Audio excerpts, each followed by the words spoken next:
رات میں نے آپ کو بتایا تھا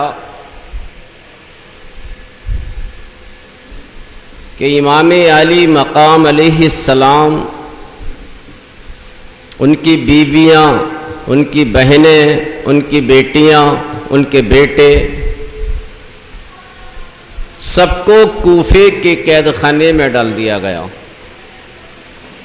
اور کوفے کا بھی قید خانہ وہ قید خانہ تھا کہ جس میں یہ پتہ ہی نہیں چلتا تھا کہ سورج کب طلوع ہوا ہے اور سورج کب غروب ہوا ہے۔ بالکل ایک دم گھوپ اندھیرا، نہ باہر کی کوئی روشنی جاتی تھی نہ کوئی ہوا جاتی تھی۔ اور 38 دن اہل بیت اطہار کے اس قافلے کو اس اندھیرے قید خانے میں ڈال دیا گیا۔ 38 دن کے بعد جب ان تمام نفوس قدسیہ کو نکالا گیا تو ان کے یہ حالات تھے کہ ان کی شکل و صورت پہچانی نہیں جاتی تھی۔ چہرے بالکل پیلے پڑ گئے تھے، کپڑے بڑے بوسیدہ ہو گئے تھے۔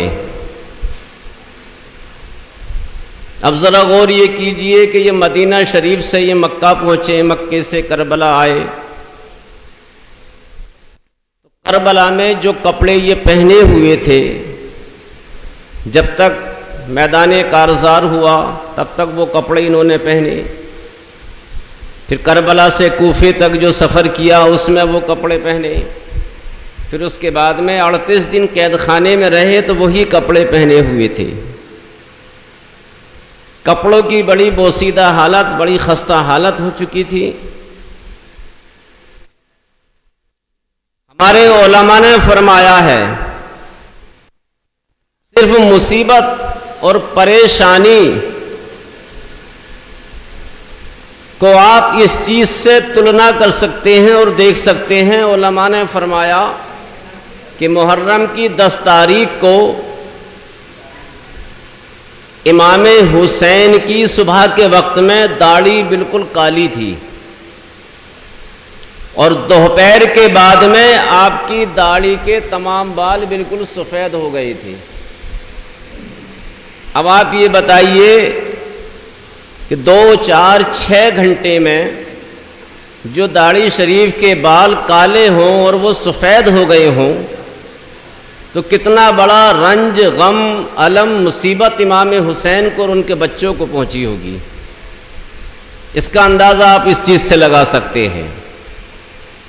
اہل بیت اطہار کو ستایا گیا، ظلم و ستم کیے گئے۔ 38 دن کے بعد قید خانے سے باہر نکالا گیا۔ اب ان کے ساتھ کوئی رعایت نہیں تھی، وہی وحشیانہ سلوک تھا، وہی جانوروں والا سلوک تھا، انسانوں والا سلوک نہیں تھا۔ حضرت امام زین العابدین جو بیمار تھے، ان کے ہاتھوں میں ہتکڑیاں، پیروں میں بیڑیاں اور گلے میں ایک بھاری وزنی توق لوہے کا ڈال دیا گیا۔ اب یہ قافلہ کوفے سے روانہ ہوتا ہے ملک شام، دمشق کی طرف، جہاں یزید بیٹھا ہوا تھا، یزید کے دربار کی طرف۔ اب یہ سفر کتنا لمبا سفر تھا، ذرا اس کا غور کیا جائے۔ 800 میل کا سفر تھا، 800 میل کا سفر، کوفے سے لے کر دمشق تک 800 میل، اور 1 میل میں 2 کلومیٹر ہوتے ہیں۔ 8 دونی 1600 کلومیٹر، 1600 کلومیٹر کا یہ سفر تھا، اور 28 دن میں اس کو سفر کو پیدل طے کیا۔ 28 دن میں اس سفر کو 28 دن میں ان قافلے والوں نے طے کیا، اور راستے میں جب یہ رکے تو 19 جگہ انہوں نے اپنی منزل بنائی۔ 19 جگہ اپنی منزل بنائی، 19 جگہ یہ لوگ ٹھہرے۔ اب یہ قافلہ یہاں سے روانہ ہوتا ہے، اور ایسا نہیں، حضرت امام زین العابدین جن کے ہاتھوں میں ہتکڑیاں اور پیروں میں بیڑیاں تھیں، حالت یہ تھی کہ سب سے اگلا والا جو اونٹ تھا اس کی نکیل ان کے ہاتھ میں تھی، اور ان سے کہا جا رہا تھا پیروں میں بیڑیاں، ہاتھوں میں ہتھکڑیاں اور گلے میں ایک بھاری لوہے کا طوق، اور سب سے اگلا والا جو اونٹ اس کی مہار، اس کی نکیل ان کے ہاتھ میں، اور کہا جا رہا تھا کہ پیدل لے کر چلو۔ کتنا بڑا ظلم و ستم کیا جا رہا تھا۔ ظلم و ستم کی کہیں حد تو ہوتی ہے، لیکن یہاں تو کوئی حد ہی نہیں تھی۔ اتنا بڑا ستم اور ستم کا اتنا بڑا پہاڑ گرایا جا رہا ہے۔ حضرت امام زین العابدین رضی اللہ تعالی عنہ اونٹ کی نکیل کو پکڑے ہوئے چل رہے ہیں، قدم اتنے بھاری ہو گئے کیونکہ لوہے کی بیڑیاں پڑی ہوئی تھیں، قدم اٹھائے نہیں جا رہے تھے، لیکن قدم اٹھا رہے تھے مجبوری میں۔ اگر قدم نہیں اٹھاتے تھے تو پیچھے سے جتنے بھی ظالم یزیدی تھے وہ آپ کی پشت پر کوڑے مارتے تھے، آپ کی پشت پر کوڑے مارتے تھے، تو آپ کو چلنا پڑتا تھا۔ اب ذرا غور کیا جائے کہ اسی حالت میں حضرت امام زین العابدین نے 1600 کلومیٹر یعنی 800 میل کا سفر کیسے طے کیا ہوگا۔ اس چیز کو ذرا تصور کیا جائے اور سوچا جائے۔ آج ہم کلو 2 کلو 4 کلومیٹر پیدل نہیں چل سکتے بغیر کسی سامان کے، لیکن ان کے پیروں میں بیڑیاں پڑی ہوئی ہیں، ہاتھوں میں ہتھکڑیاں، گلے میں بھاری وزنی طوق پڑا ہوا ہے، پھر بھی اس کے بعد میں سفر کر رہے ہیں، اور کتنا لمبا سفر، 800 میل کا سفر طے کر رہے ہیں۔ اب یہ قافلہ کوفے سے نکلتا ہے، کوفے سے نکلنے کے بعد ایک جگہ پہنچا، رات کو جب رات ہو گئی، جب شب آئی، رات آئی، تب ان لوگوں نے سوچا کہ آرام کر لیا جائے۔ وہ تمام کے تمام سر اسی طرح نیزوں پر تھے، تمام سر اسی طرح نیزوں پر تھے۔ سب سے اگلے نیزے پر امام حسین علیہ السلام کا سر مبارک تھا۔ ابھی ان سروں کو لے کر چل رہے تھے، رات ہو جاتی ہے۔ رات اب یہ گزارنے کے لیے ایک جگہ قیام کرتے ہیں، ایک گرجا گھر آ گیا، ایک گرجا گھر آ گیا، پادریوں کا ایک کلیسا کے قریب میں پہنچے۔ ان لوگوں نے امام حسین کے سر مبارک کے نیزے کو دیوار سے لگا کر کھڑا کر دیا۔ کیا دیکھتے ہیں کہ اچانک غیب سے ایک ہاتھ ظاہر ہوتا ہے، اور اس ہاتھ میں لوہے کا قلم تھا۔ اب وہ قلم امام حسین کے سر مبارک سے جو خون ٹپک رہا تھا، اس خون میں اپنی نوک کو ڈبوتا ہے، اور اس گرجا کی دیوار پر ایک شعر لکھ دیتا ہے۔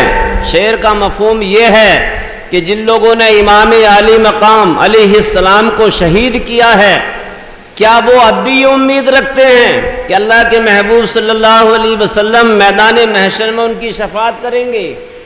کیا اب بھی امید رکھتے ہیں اس بات کی کہ جنہوں نے اتنی بے دردی کے ساتھ، بے رحمی کے ساتھ امام حسین کو، ان کے بچوں کو شہید کیا، ان کے نونہالوں کو جام شہادت پلایا، کیا اب بھی وہ امید رکھتے ہیں کہ اللہ کے محبوب ان کی شفاعت کریں گے؟ ہرگز نہیں، ایسا کبھی نہیں ہو سکتا۔ ان لوگوں نے جب اس ماجرے کو دیکھا تو یہ یزیدی کانپنے لگے، تھرا گئے۔ رات میں ہی فوراً یہ اس سر مبارک کو اس نیزے پر لے کر وہاں سے روانہ ہو جاتے ہیں۔ آگے پہنچتے ہیں، ایک گرجا گھر، ایک کلیسا اور پڑتا ہے۔ اس کلیسا میں جب پہنچے تو وہاں پر جو پادری موجود تھا، اس پادری سے گفتگو کی۔ اس پادری نے کہا، یہ سر آپ جو اتنے نیزے پر لے کر جا رہے ہو، یہ کس کے سر ہیں؟ ان لوگوں نے کہا کہ یہ حسین ابن علی کا سر ہے۔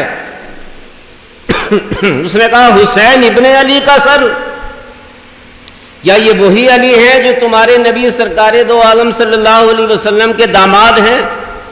بولے ہاں یہ وہی علی ہیں۔ یہ سر کس کا ہے؟ یہ ان کے بیٹے حسین کا سر ہے۔ یہ باقی سر کس کے ہیں؟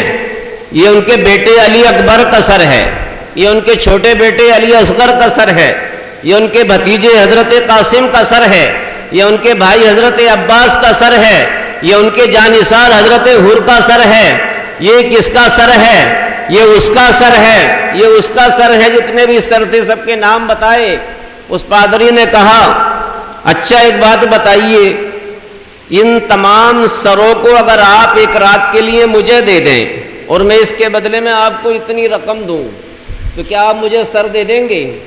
صبح سر واپس لے لینا۔ یہ لوگ تو لالچی کتے تھے، لالچ کی بنیاد پر تو امام حسین کو شہید کیا ہے، امام حسین کے جانثاروں کو اور امام حسین کی آل اولاد کو شہید کیا ہے۔ ان لوگوں نے پیسوں کے لالچ میں آ کر امام علی مقام علیہ السلام کا سر اور تمام شہداء کے سر ان کو دے دیے۔ رات جب ہوتی ہے تب یہ پادری، بڑا ہی دلچسپ واقعہ ہے، یہ پادری جو ہے بڑا عجیب و غریب آدمی تھا، اللہ کے حبیب صلی اللہ علیہ وسلم کو جانتا تھا، حضرت علی کو جانتا تھا، مولا کائنات حضرت امام حسین کو جانتا تھا، حضرت حسن مجتبیٰ کو جانتا تھا۔ اس نے رات کو امام حسین کے سر مبارک کو صاف کیا، عطر اور گلاب سے دھویا، اور اس کے بعد میں ایک بہترین چوکی پر اس سر کو رکھا اور پوری رات اس سر کے سامنے ہاتھ باندھ کر کھڑا رہا۔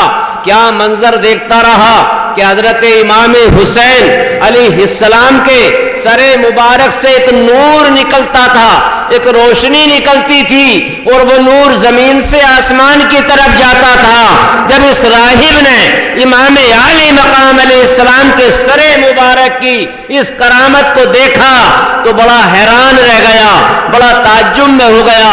میرے بزرگوں اور عزیزوں، صبح جب ہوتی ہے، صبح کی جب سفیدی نمودار ہوتی ہے تو صبح کے بعد میں اس شخص نے امام علی مقام علیہ السلام کے سر مبارک کو سامنے رکھ کر اور اس کو شاہد اور گواہ بنا کر سچے دل سے کلمہ پڑھ لیا، لا الہ الا اللہ محمد الرسول اللہ صلی اللہ علیہ وسلم، اور یہ پادری، یہ کلیسا کا پادری مسلمان ہو گیا، یہ کلیسا کا پادری مسلمان ہو گیا۔ اب ان سر مبارک کو لے کر یہ تمام یزیدی سپاہی آگے چلتے ہیں۔ آگے چلنے کے بعد ایک شہر پڑتا ہے، شہر مامورہ، شہر پڑتا ہے شہر مامورہ۔ اس شہر مامورہ کا جو حاکم وقت تھا اس کا نام تھا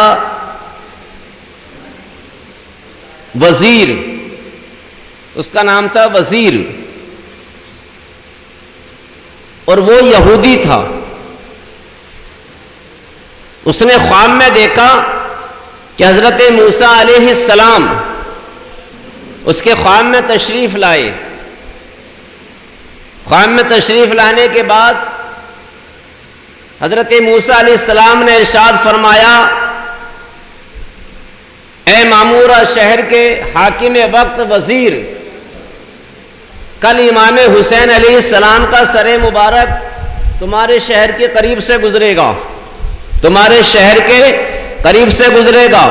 سب سے پہلے امام حسین کے سر مبارک کو میرا سلام کہنا، اور دوسری بات یہ ہے کہ جس وقت وہ سر یہاں سے گزرے تو تم اس کا دیدار کرنا، اس کا عام دیدار کرنا اور دوسروں کو دیدار کروانا۔ اس وزیر کی جب آنکھ کھلی تو حضرت موسیٰ علیہ السلام کا دیدار ہوا، بڑی خوش نصیبی کی بات تھی۔ یہ بیدار ہوا، بیدار ہونے کے بعد اس شخص نے فوراً انتظار کیا، یہ دروازے پر پہنچا۔ حضرت امام حسین کی ایک لونڈی تھی شیرین، شیرین حضرت زینب رضی اللہ تعالی عنہا کی بارگاہ میں عرض کرتی ہیں، اے سیدہ اگر آپ کی اجازت ہو تو آپ کے کپڑے بڑے بوسیدہ ہو گئے ہیں، کپڑے بڑے خراب ہو گئے ہیں، کپڑے بہت گندے ہو گئے ہیں، میرے پاس کچھ زیور ہیں، میں شہر میں جاتی ہوں، شہر مامورہ، اور اپنے ان زیوروں کو فروخت کر کے آپ کے لیے نئے کپڑے خرید کر لاتی ہوں تاکہ آپ کپڑے چینج کر لیں، آپ کپڑے بدل لیں۔ حضرت زینب نے منع کیا، لیکن اس کے باوجود حضرت زینب رضی اللہ تعالی عنہ راضی ہو جاتی ہیں۔ اب یہ شیرین شہر کے دروازے پر جاتی ہے، شہر کے دروازے پر پہنچی، صدر دروازے پر، تو شہر کا جو حاکم وزیر تھا وہ پہلے سے وہاں موجود تھا۔ شیرین نے آواز دی، حاکم وقت دروازہ کھولو۔ وزیر نے دروازہ کھولا، دروازہ جیسے ہی کھولا تو حاکم وقت نے پوچھا، ہے شیرین یہ بتاؤ کہ میرا نام تمہیں کس نے بتایا؟ شیرین نے پوچھا کہ تم یہ بتاؤ کہ میرا نام تمہیں کس نے بتایا؟ تو حاکم وقت کہتا ہے کہ مجھے رات حضرت موسیٰ علیہ السلام کا دیدار حاصل ہوا تھا، حضرت موسیٰ علیہ السلام نے مجھے خواب میں پورا نظارہ دکھا دیا، پورا منظر دکھا دیا اور تمہارا نام بتا دیا۔ حضرت شیری فرماتی ہیں کہ مجھے حضرت امام حسین علیہ السلام کے سر مبارک نے سب کچھ بتا دیا تھا۔ ابھی وہاں پر داخل ہو جاتے ہیں۔ حاکم وقت جو وزیر تھا، جب اس نے امام عالی مقام علیہ السلام کے سر مبارک کو دیکھا تو سب سے پہلے اس نے سلام کیا، حضرت موسیٰ علیہ السلام کا سلام پہنچایا کہ موسیٰ علیہ السلام نے، اللہ کے پیغمبر نے آپ کو سلام کہا ہے۔ قسم ہے پروردگار عالم کی، روایت آج بھی گواہ ہے، علماء فرماتے ہیں کہ امام حسین کے سر مبارک کو جب موسیٰ علیہ السلام کا سلام پہنچایا گیا تو حضرت امام عالی مقام علیہ السلام کے کٹے ہوئے سر سے سلام کے جواب کی آواز آ رہی تھی، سلام کے جواب کی آواز آ رہی تھی۔ حاکم وقت نے جب سلام کیا تو اس کے سلام کا جواب بھی امام حسین کے سر مبارک نے دیا۔ اور امام عالی مقام کے کٹے ہوئے سر مبارک کو کتنے دن ہو چکے تھے؟ 10 محرم کو جو ہے امام عالی مقام کے سر مبارک کو تن سے جدا کیا گیا۔ لیکن امام حسین کی سب سے بڑی کرامت یہ تھی کہ غالباً 40 دن گزرنے کے بعد بھی امام حسین علیہ السلام کا سر مبارک یا جتنے بھی شہداء تھے ان کے سر مبارک میں کوئی تبدیلی نہیں آئی تھی، کسی طرح کی کوئی تبدیلی نہیں آئی تھی، تازہ خون نکل رہا تھا، بالکل ایسا محسوس ہو رہا تھا جیسے آج ہی ان کو شہید کیا گیا ہے۔ جبکہ 40 دن کے اندر اگر ہم اور آپ مر جائیں، انتقال کر جائیں اور زمین کے نیچے ہمیں دفن کر دیا جائے تو ہماری حالت یہ ہوتی ہے کہ 40 دن کے اندر، علماء فرماتے ہیں کہ 40 دن کے اندر آدمی کا پورا جسم گل اور سڑ جاتا ہے، پورا جسم گل سڑ جاتا ہے، صرف ہڈیوں کا ڈھانچہ رہ جاتا ہے۔ لیکن امام عالی مقام علیہ السلام کا سر مبارک تھا، کتنی بڑی کرامت تھی کہ 40 دن کے بعد بھی امام حسین کا سر مبارک ایسا ہی تھا جیسے آج ہی آپ کو شہید کیا گیا ہے، آج ہی آپ کے سر مبارک کو آپ کے جسم اطہر سے جدا کیا گیا ہے، بالکل تازہ خون ٹپک رہا تھا، تازہ لہو بہ رہا تھا۔ یہ تھی امام عالی مقام علیہ السلام رضی اللہ تعالی عنہ کی بہت عظیم کرامت۔ امام عالی مقام علیہ السلام اب آپ کے سر مبارک کو آگے لے کر بڑھا جاتا ہے، آگے پہنچا جاتا ہے۔ آگے پہنچنے کے بعد کئی جگہوں پر قریب 19 مقامات پر آپ کے سر مبارک کو اور تمام شہداء کے سر مبارک کو 19 مقامات پر ٹھہرایا گیا، 80 شہروں میں گھمایا گیا، 80 شہروں میں گھمایا گیا، 19 منزلوں پر ان سروں کو ٹھہرایا گیا۔ اب دمشق آ جاتا ہے۔ دمشق جب آیا تو دمشق کے باہر تمام قافلے والوں کو ٹھہرا دیا گیا، قافلے والے ٹھہر جاتے ہیں، رک جاتے ہیں۔ علماء فرماتے ہیں، تاریخ طبری بتاتی ہے کہ 36 گھنٹے تک حضرت زینب اپنی تمام بہنوں کو، اپنی بھتیجیوں کو، اپنے بیٹوں کو، اپنے بھتیجوں کو، سب کو لے کر شہر سے باہر 36 گھنٹے تک بالکل اپنے قدموں پر، اپنے پیروں پر کھڑی رہی تھی، 36 گھنٹے تک۔ ذرا غور کیا جائے، ہم 1 گھنٹہ کھڑا نہیں ہو سکتے۔ حضرت زینب، حضرت ام کلثوم، حضرت سکینہ، حضرت امام زین العابدین، حضرت امام باقر، یہ تمام معزز ہستیاں 36 گھنٹے تک شہر سے باہر اسی طرح اپنے قدموں پر، اپنی ٹانگوں پر اسی طرح کھڑے رہے تھے۔ اس کی وجہ یہ تھی کہ ان تمام لوگوں کو یزید پلیت کے سپاہیوں نے ایک رسی میں باندھ دیا تھا۔ سب کی رسی ایک تھی، سب کے پھندے الگ الگ تھے۔ اب اس میں کوئی چھوٹا بچہ تھا، کوئی بڑا تھا، اب عمر کے لحاظ سے تو حضرت زینب فرماتی ہیں کہ جب ہم اپنی گردنوں کو اوپر اٹھاتے تھے تو ہماری بیٹی سکینہ ٹنگ جاتی تھی، ہماری بیٹی سکینہ ٹنگ جاتی تھی، تو اس لیے ہم اپنے گردنوں کو نیچے کیے رہتے تھے تاکہ ہماری بیٹی سکینہ، جس کی 5 یا 7 سال کی عمر پاک ہے، اس کو کوئی تکلیف نہ پہنچے، اس کو کوئی تکلیف نہ پہنچے۔ اس لیے 36 گھنٹے تک مسلسل یہ لوگ اپنے قدموں پر کھڑے رہے تھے۔ اب شہر کو سجایا جا رہا ہے، شہر کے اندر ڈیکوریشن کی جا رہی ہے، شہر کے اندر قناتیں لگائی جا رہی ہیں، جھالر لگائی جا رہی ہے، پورے شہر کے اندر منادی کرا دی گئی۔ یزید پلید نے دمشق شہر کے اندر اس حقیقت کو چھپایا کہ یہ اہل بیت اطہار ہیں، نبی کے نواسے ہیں، نبی کی نواسیاں ہیں، اس کو چھپایا گیا۔ اس نے یہ اعلان کر دیا، عام اعلان کر دیا کہ یہ تمام جو قیدی ہیں اور یہ جو سر ہیں ان لوگوں کے سر ہیں جنہوں نے یزید پلید کے ساتھ بغاوت کی ہے، اور یہ لوگ رہزن تھے، ڈاکو تھے، ڈکیتی کرتے تھے۔ معاذ اللہ، علیہ رسول کو رہزن بتایا گیا، ڈکیت بتایا گیا تھا، کتنا ظالم تھا، حقیقت پر پردہ ڈال رہا تھا۔ یہ نہیں بتا رہا تھا کہ یہ سر امام حسین کا ہے، یہ نہیں بتا رہا تھا کہ یہ سر ان کے بیٹے علی اکبر کا ہے، یہ نہیں بتایا جا رہا تھا کہ یہ سر ان کے بیٹے حضرت امام علی اصغر کا ہے، ان کے بھتیجے حضرت قاسم کا ہے، ان کے بھائی حضرت عباس کا ہے۔ اس حقیقت پر پردہ ڈالا جا رہا تھا، اس کو چھپایا جا رہا تھا۔ خاندان آل رسول کی بہو بیٹیوں کو، خاندان آل رسول کے تمام شہزادوں کو معاذ اللہ رہزن بتایا جا رہا تھا، ڈاکو بتایا جا رہا تھا، باغی بتایا جا رہا تھا۔ یہ یزید پلید کی بہت بڑی شرارت تھی۔ میرے بزرگوں اور عزیزوں، اب 36 گھنٹے کے بعد میں جب پورا شہر بالکل سج دھج کر بالکل تیار ہو جاتا ہے تو اب اس قافلے کو شہر کی گلی کوچوں میں گھمایا جاتا ہے، گلی کی عام شاہراہوں سے اس قافلے کو نکالا جاتا ہے، اس کو گزارا جاتا ہے۔ آگے آگے نیزوں پر سب کے سر ہیں، پیچھے پیچھے آل رسول کی بہو بیٹیاں ہیں، چھوٹی چھوٹی بچیاں ہیں، چھوٹے چھوٹے شہزادے ہیں۔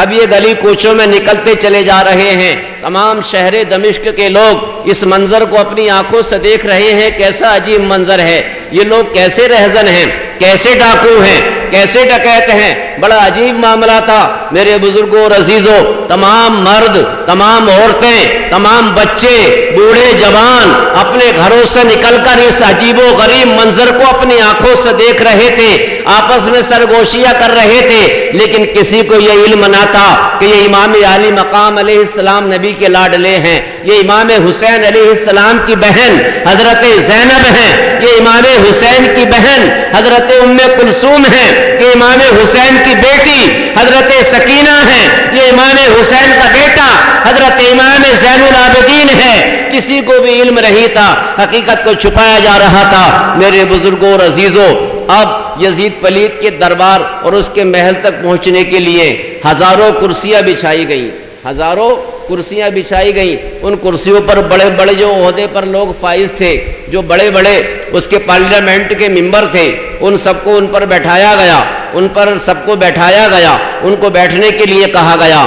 اب یہ قافلہ وہاں سے چلتا ہے، وہاں سے نکلتا ہے، یزید کی طرف پہنچتا ہے جہاں پر یزید بیٹھا ہوا تھا۔ جس تخت پر یزید بیٹھا ہوا تھا وہ تخت بڑا سجا دھجا ہوا تھا، بڑا رنگ و روغن کیا ہوا تھا، بڑی ڈیکوریشن وہاں پر کی ہوئی تھی۔ اب یہ قافلہ وہاں سے نکلا، وہاں سے جیسے چلا تو تمام لوگوں نے پوچھا یہ سر کس کے ہیں؟ تو یہی کہا جا رہا تھا کہ باغیوں کے سر ہیں، ڈکیتوں کے سر ہیں، رہزنوں کے سر ہیں، یہ ڈاکوؤں کے سر ہیں۔ میرے بزرگوں اور عزیزوں، اب امام عالی مقام علیہ السلام کا سر مبارک آگے آگے چل رہا ہے، باقی شہداء کے سر پیچھے پیچھے چل رہے ہیں، اور اس کے پیچھے حضرت زینب ہیں، ام کلثوم ہیں، حضرت بیمار زین العابدین ہیں، حضرت سکینہ ہیں، یہ تمام کے تمام وہاں پر موجود ہیں۔ میرے بزرگوں اور عزیزوں، اب یہ قافلہ یزید کے سامنے پہنچ جاتا ہے۔ یزید کے سامنے امام حسین علیہ السلام کے سر مبارک کو ایک تشت میں رکھا گیا، تشت میں رکھا گیا۔ یزید نے ایک لکڑی منگوائی، اس لکڑی سے حضرت امام حسین کے مبارک لبوں پر مارنے لگا۔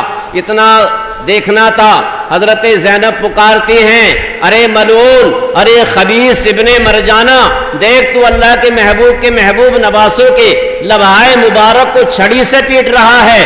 ارے ملعون، خدا کا خوف کر، یہ وہ ہونٹ ہیں، یہ وہ لب ہیں کہ جن کو اللہ کے محبوب چوما کرتے تھے، بوسہ دیا کرتے تھے، جن کو اپنے گلے سے لگاتے تھے، اپنے ہونٹوں سے لگاتے تھے، اپنے رخساروں سے لگاتے تھے، اپنی آنکھوں سے لگاتے تھے، اپنی پیشانی سے لگاتے تھے۔